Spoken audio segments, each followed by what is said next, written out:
Senyales daw na sensitibo ang Pangulo sa daing ng taong bayan sa ginawa niyang pagpapasumite ng courtesy resignation sa kanyang kabinete. Pero para sa kilalang kritiko ng Pangulo na si Harry Roque, mismong ang Pangulo raw ang problema.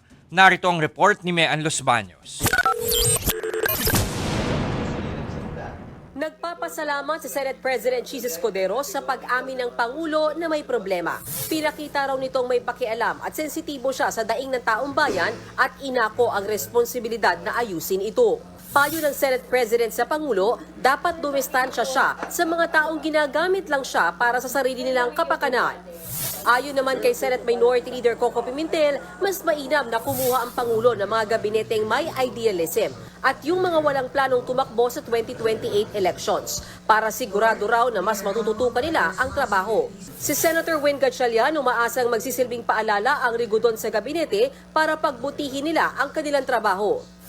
Iginiit din ni Senator G.V. Ejercito na hindi dapat magpakakampante o magkuya-kuyakoy ang mga opisyal ng Pangulo. Para sa Makati Business Club, kontento raw sila sa performance ng kasalukuyang hanay ng gabinete ni Pangulong Bongbong Marcos, partikular na ang economic team. These guys are well qualified for the position, so we would be very surprised if Marcos accepted their resignations and let them go.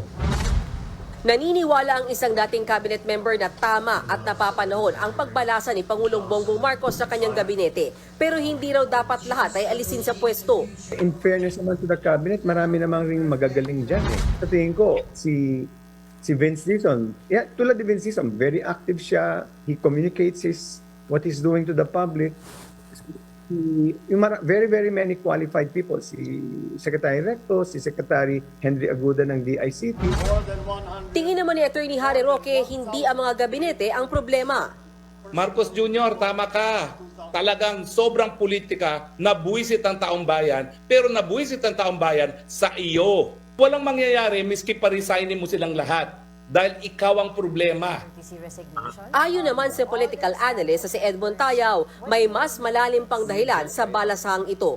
Alam mo, medyo matalinhaga yung move na yan. Ano? I mean, whether it's knee-jerk or what have you, being a president and you're talking of the whole government for that matter, no? Nagbabalita mula sa Frontline, Mean Los Baños, News 5.